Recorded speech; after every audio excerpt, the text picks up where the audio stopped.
to create and grow income streams and manage, multiply, and protect your wealth in the new economy. Are you tired of trading your time for money? Do you desire freedom today instead of retirement in 10, 20, or 30 years? I'm MC Laubscher, and this is the Cashflow Ninja.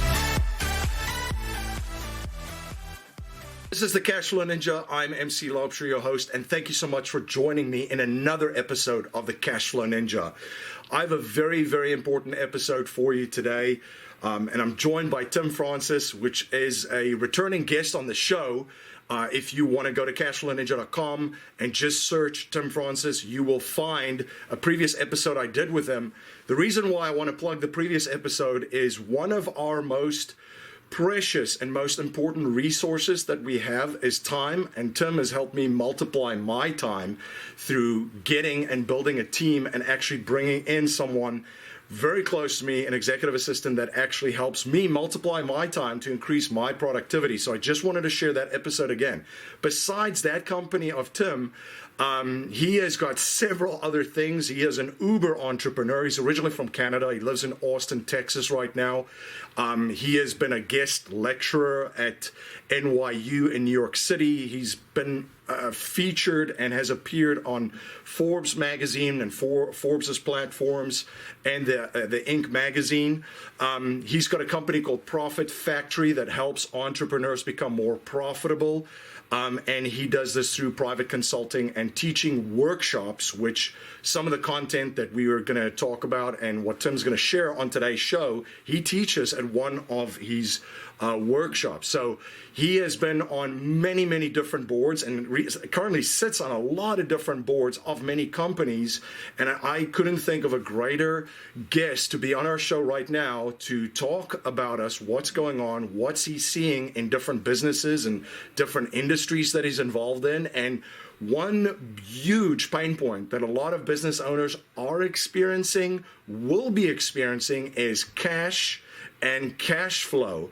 And Tim has put out some great content that'll help you navigate this cash crunch, which if you're not already in it, it's coming, because we're quickly evolving into this crisis that we're in is slowly but surely picking up steam. Tim, I know I always enjoy our conversations and always enjoy connecting. I learn a lot from you. Thank you so much for coming back on the show. Great to have you. When I saw things coming down the pipe, you're one of the first people I texted. I texted a handful of different influential people who speak to entrepreneurs, and I could recognize immediately what had to happen. I knew there's 3 steps all entrepreneurs needed to follow, and I thank you for having me here so I can share a very simple, not necessarily easy, but simple 3-step process to navigate the cash crunch. Absolutely. I just want to, before we jump into that, just get your take on what you're seeing right now unfolding. And at the time of recording, things are changing so rapidly and so fast that the last recording that I did, and I did a bonus episode for our folks about the environment that we're currently in, that was even before the unemployment numbers came out. So there's obviously been over 3.2 million, I believe, roundabout there, the first week of people filed for unemployment. We've got another big filing coming this week. The estimates are around 3.5. So we're seeing already the effects in motion on the ground level, really, really hitting business owners and entrepreneurs and even investors out there. What are you currently seeing? This is a time where we're seeing historic numbers, like never before seen numbers around unemployment. And you know, the world being connected the way that it is, the scope of what's happening, it's like hitting the entire world all at once. This is not a pandemic happening just in Spain, nor is this SARS happening in just an area, or a tornado or a hurricane happening in one region of the world. It really is worldwide. And I think that really is very justified, a very justifiable reason for us to be panicking. And yet this is probably one of the least productive places we can be, is panic. And it's actually why the first of the 3 steps of navigating the cash crunch is managing stress. And we can jump into that if you like, or we can talk more about the big picture. There's just a requirement for us, as best as we can be, to stay productive and creative The amygdala is that little almond-sized part of our brain that's fight or flight. And I think we need to be urgent, not anxious right now. And one thing I'm seeing, and all the statistics like unemployment, whatnot, are reinforcing the need for action and for changing of directions and whatnot. There's no question about that. How do we manage ourselves? Because one of the biggest challenges is actually just the stress that is here and is surely going to be very tempting to get deeper and deeper into as we move forward. Absolutely. And that's the one thing that we have shared too, that, there's a couple of things that you can get sucked in by this, right? Or as you mentioned, you can actually control your own environment, which the first thing in your environment is your that space between your ears, right? Controlling that. So we have talked about, that there's going to be negativity everywhere. If you turn on the news, there's not going to be good news for a while. And it might only get worse as this progresses.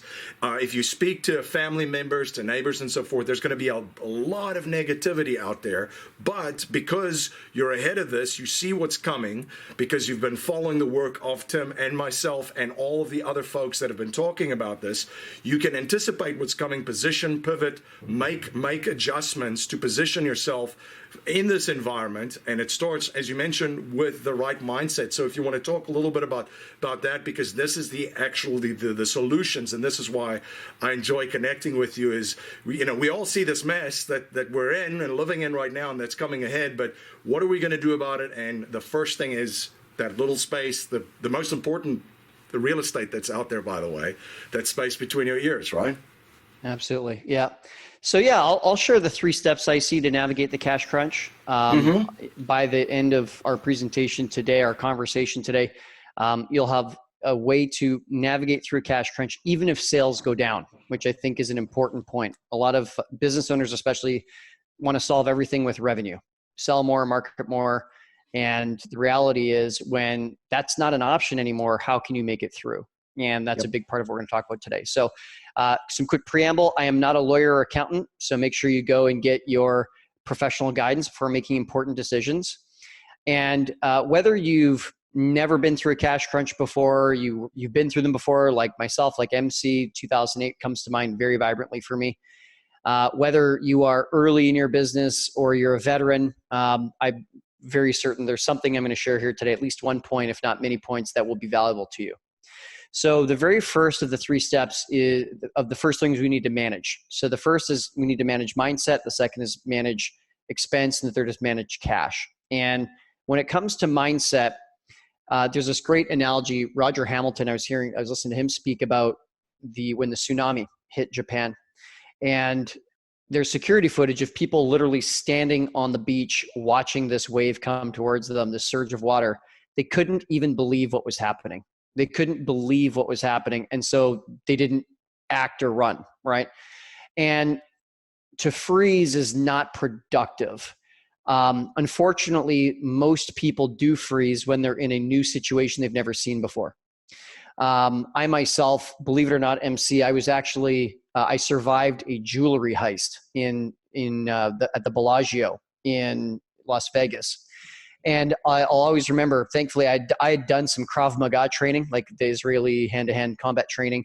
And so I'd learned what it was like to be in kind of crisis situations. And so I was able to take my 2 friends, and we actually ran through a Japanese restaurant in the Bellagio, through the kitchen, out through the back doors, and we made it out safely. So we were okay. When I look back at the situation, though, I remember of everyone in the Bellagio that day, there was maybe 10% who escaped quickly.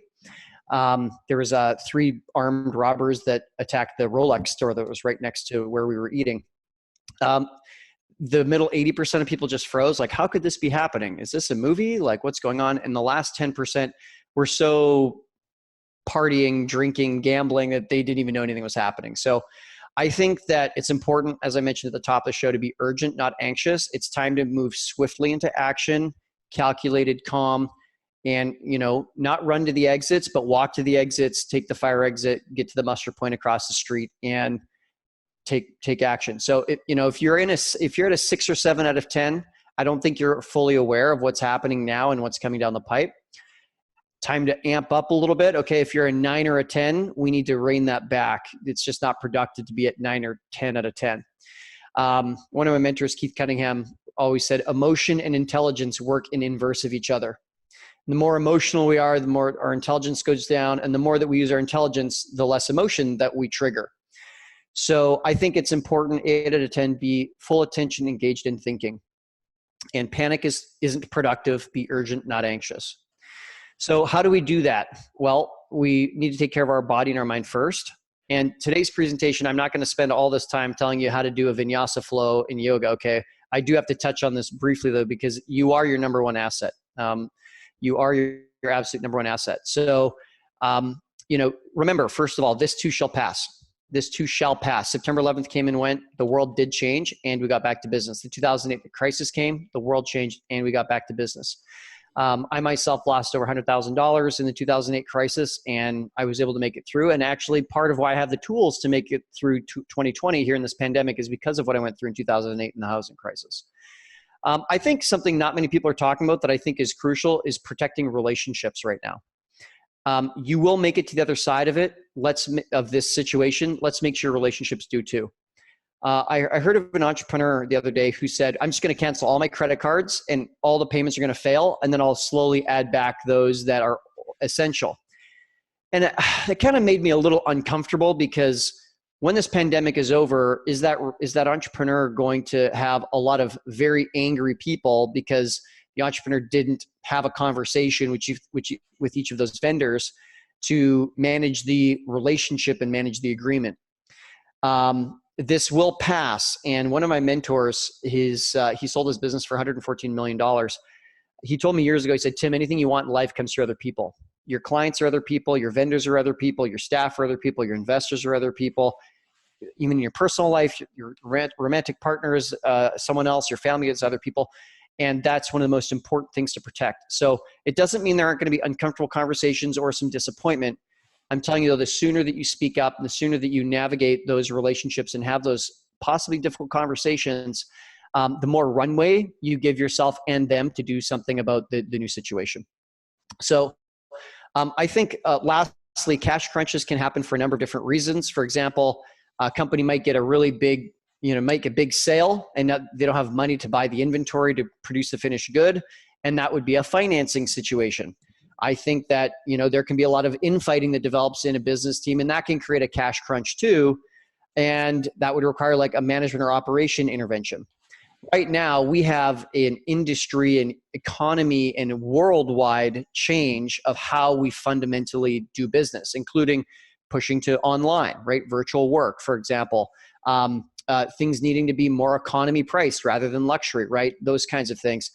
And I think that this right now is a unique blend of managing a cash crunch in the short term with the strategies I'm going to share with you, and also in the medium to long term is almost a marketing conversation to say, how do we reposition our products and services so that the market to message match or the market to offering match is aligned? Because I'm telling you, MC, and I'm sure you'd agree with me, the business world that we had 3 weeks ago is gone. It's over. Yep. It will never, ever be that way again. And if anyone listening is sitting, waiting for things to return to how they are, you will wait yourself into bankruptcy because it's just not ever going to be that way again. MC Laubscher, the creator of the Cashflow Ninja and Cashflow Coach at Producers Wealth, where we help our clients integrate infinite banking with their business and investments. To learn how you can create your own banking system to turbocharge your investments and business in 30 days or less, go to yourownbankingsystem.com. That's yourownbankingsystem.com. So I think that, in the short term, we need to manage cash with the tools I'm sharing today. And what that does, MC, and we were talking beforehand, so I know we're already aligned on this, is what it does is it creates some space. The more that you can hold, be clear on how much cash you need and, manage expenses, manage cash, the more that we have runway. Instead of running out of cash in 2 weeks, maybe it's 4 weeks. Instead of 4 weeks, maybe it's 8 weeks, 16 weeks, whatever it is. If we can push that 6 months, it's just as far as we can. Now we actually have time to conceptualize new products and services. And now we have time to build, whether it's teams or people or products, to adjust to the new economy. A famous kind of piece of information circulating right now is like, out of the 2008 crash, that's when Uber was invented, Airbnb, Fiverr, all these industry changing technologies came out of that crash.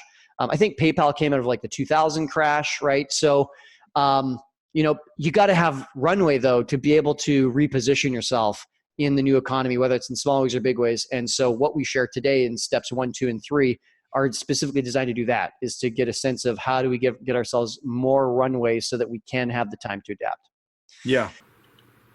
No, absolutely. And I just wanted to say too, one of the points that you made earlier, which is so important for business owners out there, and this will force them to adapt actually to the not only in the environment but utilize these strategies that you're going to share today, is because and you and I we are around a lot of entrepreneurs and business owners, and the solution to every problem, which you touched on in the beginning, has always been, I'll just make more money, we'll just increase sales, we'll just do this. Well, now that is not an option. Now you're going to have to look at other things. And, some of the tactical stuff that we always shared and have been talking about on the show is, how about you reduce your taxes, right? How you be more efficient with your cash flow? How do you position reserves accordingly? How do you manage cash flow cycles more importantly, which I know that you're going to get into, but I just want to point that out too, because now is the time where you could have maybe gotten away with it. We're one of those guys that every problem is just solved with more revenue. You're going to have to make changes and implement these strategies. 100%. Yep. And it's also a time where we realize that we can negotiate not just price, but also terms. Because sometimes if we can take something that we had to pay this month, and if we can split that over a couple more months, now we get more runway. And we'll talk more about that in the third part of today's conversation. So in the second part though, let's not skip over that. Let's talk about managing expenses. So the first is managing mindset. And the second is managing expenses. I think that something that was really a huge aha moment for me as I was doing my accounting training. Now keep in mind, I was actually rejected from business school 3 times because I couldn't finish calculus. And yet I then went on and learned from some of the world's best teachers around money.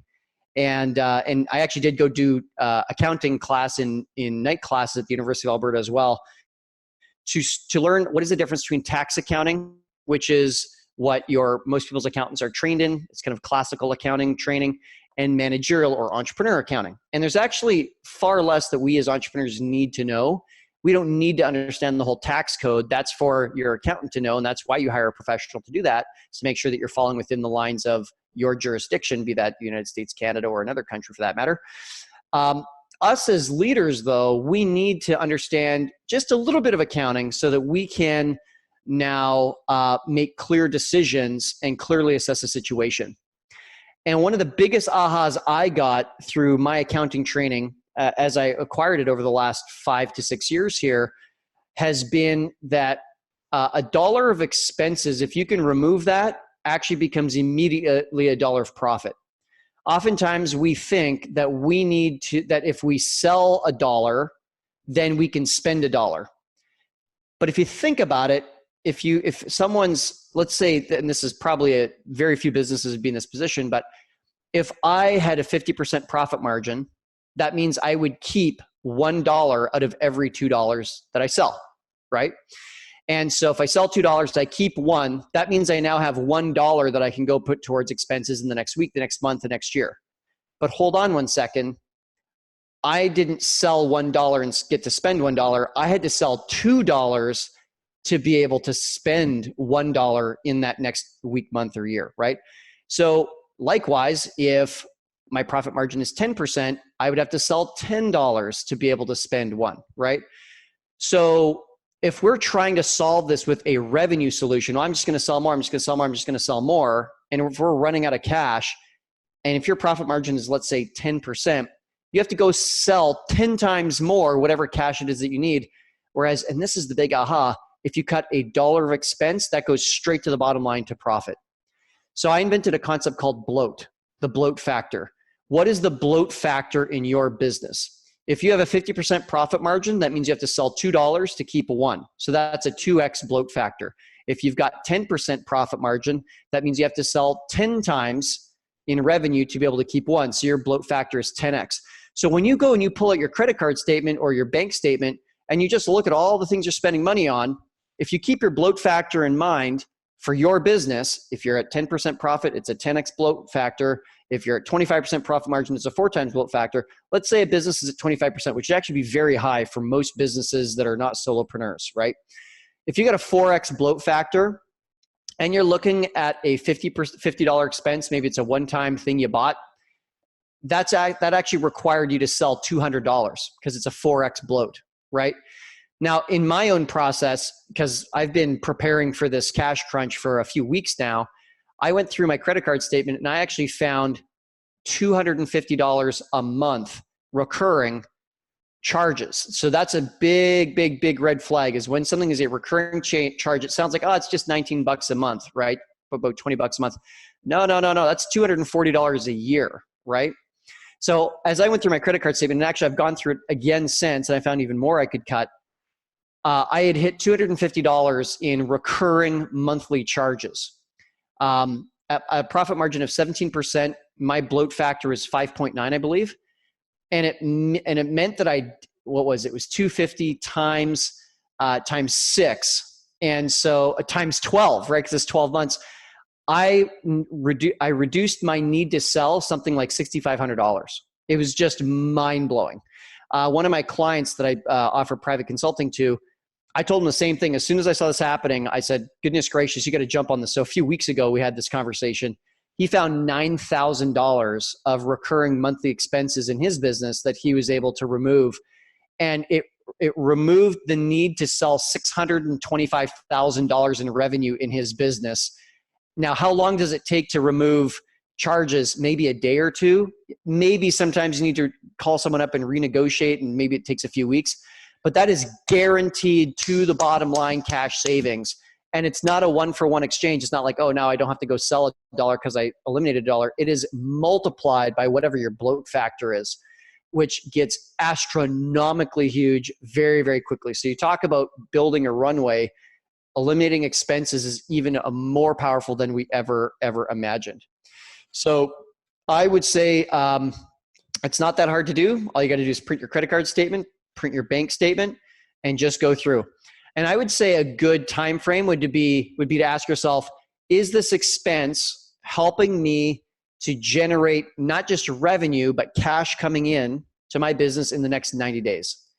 If it's not, then I would consider pausing that expense, reducing it, or renegotiating it in some way. Anything more than about 90 days away right now, you can just bet your bottom dollar, and I mean literally your bottom dollar, that profit dollar, you can bet that on things are going to be changing so much in most industries, maybe not every single industry, but most industries, that you'd probably make a different decision in 3 months from now anyways. So that is the second item, is managing expenses in our 3 steps to managing the cash crunch. A lot to take away there. So that is, I mean, we talked about how now is the time to every penny counts basically in your business, but putting it into this framework and seeing how this impacts basically and tying it to the revenue that you have to produce just to be able to pay for that in the big picture. I mean, this is a aha moment for me right here, because yes, I understand that, every penny counts, but seeing it like in this way, it's just quite incredible. And this is something that I personally did last year too. At the end of last year, I did like an inventory. It's interesting that you bring up the recurring charges, because I looked at every single membership, because there's so many. I mean, software, it changes all the time. The different live streaming and this and like all the different software that we have to run an online business, it changes every 6 months basically. So there were a number, over like a couple of thousands of dollars just in recurring revenues on all of these memberships and softwares and this, that now one piece of software solves, where in the past I needed like 5 or 6 pieces, right? So it's quite incredible to go through that exercise. And if revenues are going down in your business, wouldn't it be great if you didn't have to sell as much next year or next month even, or next quarter, because you've cut expenses? Like, how powerful is that? That's fantastic. Yep. So the third step in navigating the cash crunch We talked, first of all, about managing mindset, which was step one. We talked about managing expenses, which was step two. Managing the third part, which is cash, is probably like, I would say after making sure that you don't have a physical collapse in your own body, which actually I did experience in 2008. I had lost over $100,000 in the real estate market crash. Plus, a mentor of mine had been one of the two leaders in a $12 million Ponzi scheme, and his business partner was convicted, 25 years, barred from holding securities, and he fled the country. Like, it was in the news. It was a bad, bad time. So the stress and exhaustion of all of that time, I developed an illness called erythema nodosum, and I actually couldn't walk for 3 months. So on top of an economic collapse and losing over $100,000, I also had no ability to walk, and I was bedridden. So I really had no way to pay any of it back.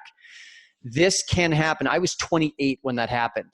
Okay. It's not like I was, 88 years old and my health was already declining. Like, I was on the upswing in terms of physical ability, and it happened to me. So I'm telling you that your health is something that needs to be at the absolute forefront of what's going on.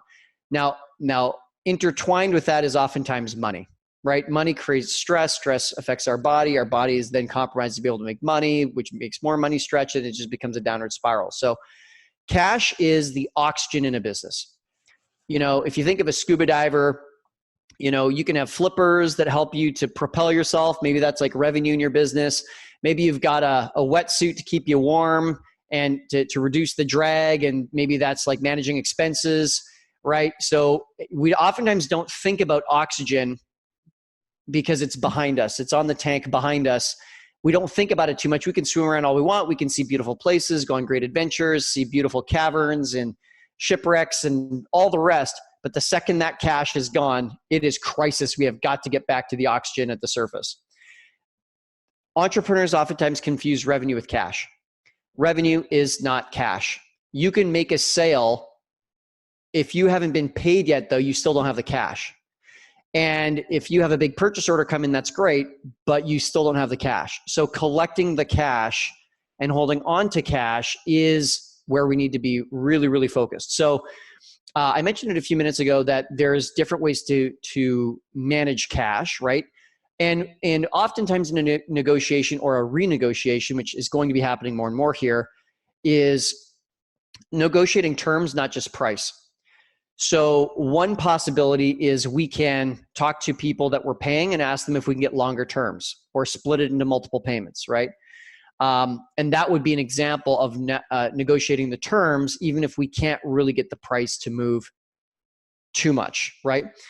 Life settlement investments have allowed financial and banking institutions to not only buy their equity contractually, but also diversify their capital from any economic, market, and geopolitical risk. It's been part of the billion-dollar blueprint followed by institutional investors. And if you're an accredited investor, you can also now participate in this vehicle with enormous growth potential. You can watch an informational webinar presented by one of the premier organizations providing life settlement investments, Penumbra Solutions, at cashflowninja.com/life settlements. So I think a big part of even understanding how to manage cash is to know where are we with our cash right now. And I think a lot of entrepreneurs should know the term free cash, which is actually different than cash. So cash is just when you open up your online banking, you add up the total of your checking and your savings. What do I have for cash, right? That unfortunately is not the amount of money that we can actually touch, right? So out of that total cash number, we need to subtract how much have we made commitments already. So it's called committed costs. So maybe I've promised to buy a website and that website's going to be $10,000. I've signed a contract. It's legally binding now. And I'm supposed to make my first payment in 2 weeks from now. That is an example of a committed costs. So now given this cash crunch, you may want to renegotiate that or delay that project or split it into other payments or whatnot. But without doing anything to change that agreement, technically, legally, at the moment, you have a committed cost there. So you would need to reduce your cash amount by that. We also have to reduce our total cash by payables, right? So maybe you already had the website built and you've got a bill from the web developer and now you got to pay them. So the service has already been rendered. So you got to reduce our cash by that amount, payables. Now, one of the most unavoidable of the payables out there is income tax, right? How much income tax do we have from last year, right? April 15th filing deadline in the United States. Thankfully, the paying of that has now been deferred a few months. Another one is deposits. If you're a real estate investor, how much cash in your bank account is a deposit from a tenant? So it's kind of not really your money. It's just a deposit that you're holding on to. What about ultra short-term debt like a credit card? What amount are you going to have to pay next week or next month to avoid 20% interest on some credit cards, right? Some can be extreme, like especially the rewards or the travel cards. Credit cards have big time interest rates, right? What about any ultra short-term debt that you have to pay in the next 30 days, or else you're in default? And if you're a business owner, you've probably signed a personal guarantee and your house might get foreclosed on, right? So we need to reduce our cash amount by what is our debt obligations in the next 30 or 60 or 90 days to make sure that we don't lose our house, right? Now also, and this is one that a lot of entrepreneurs have never heard of before, is unearned revenue.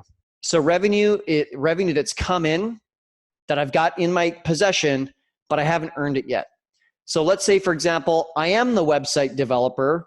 I've been given a $10,000 first payment, and I'm going to start working on the website tomorrow, and it's going to take 30 days.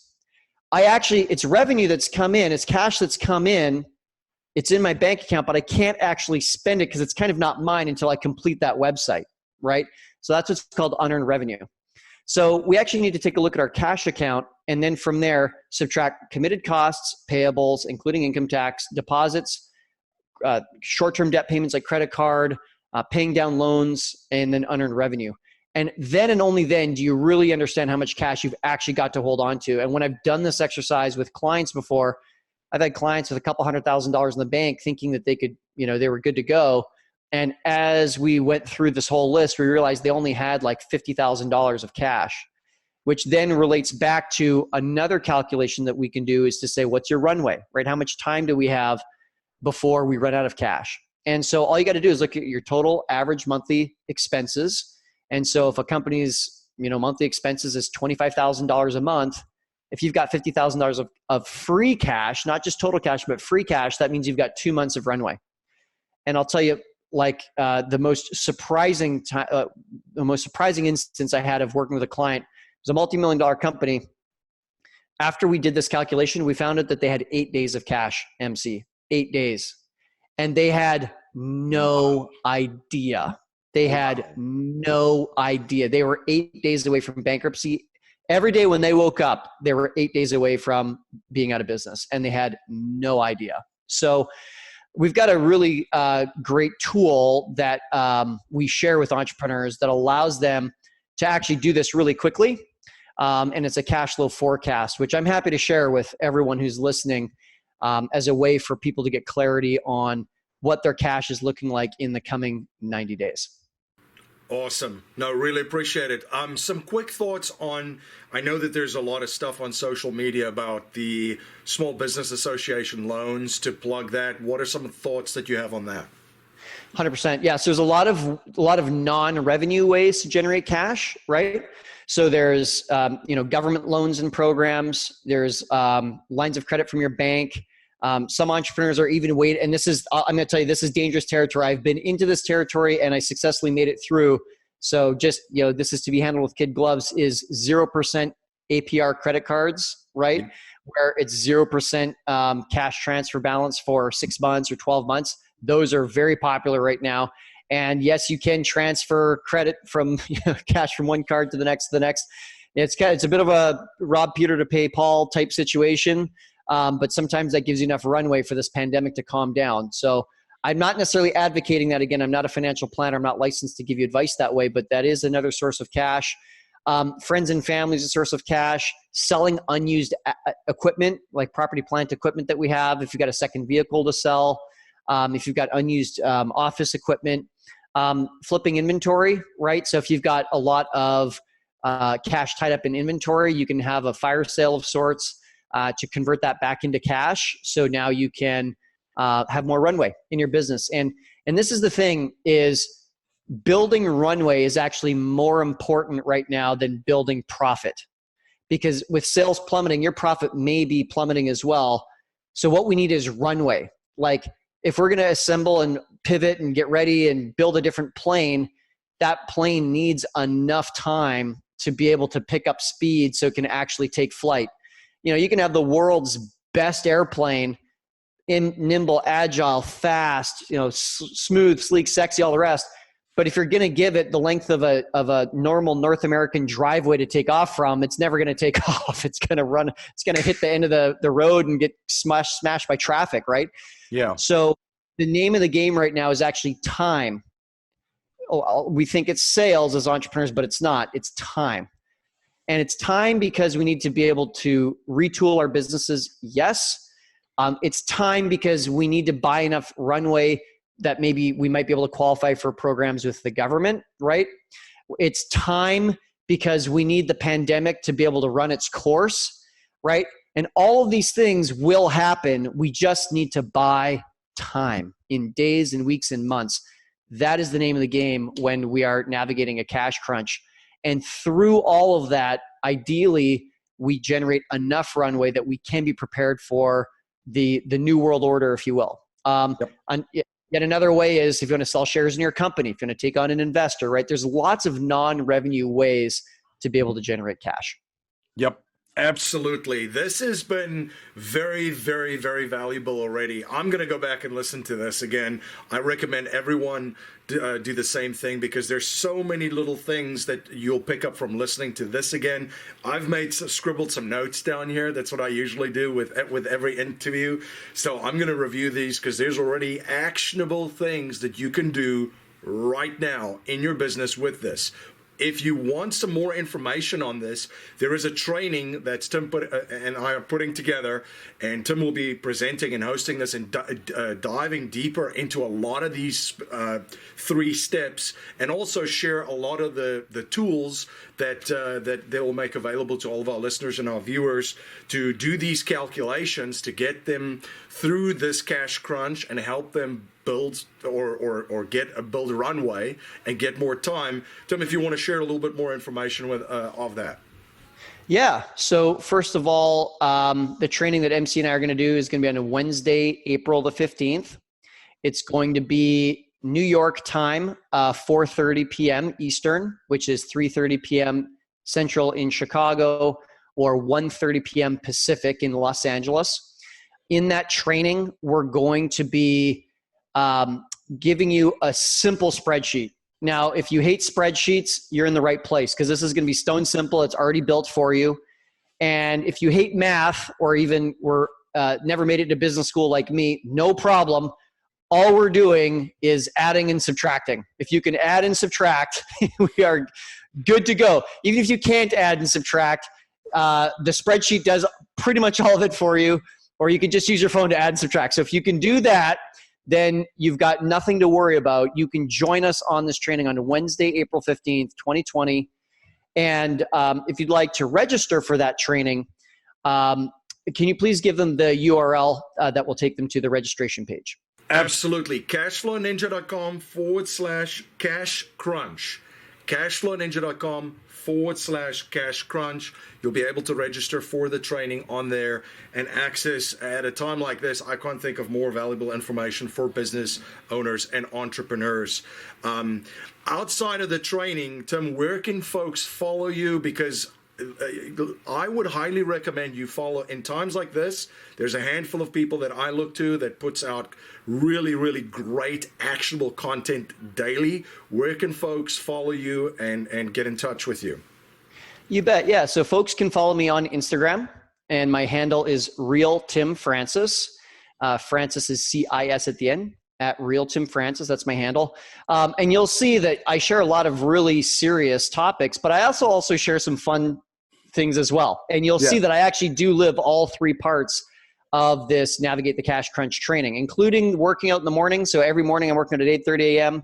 I'm on Facebook. If you add me, it's facebook.com/modern business owner is my ID. I actually work out every single morning, 8:30 in the morning, with anybody who wants to come It's me and another business owner. His name's Tan. We hang out because it's so important to have community and to have routine and to have fitness and wellness in our lives. So come participate in that.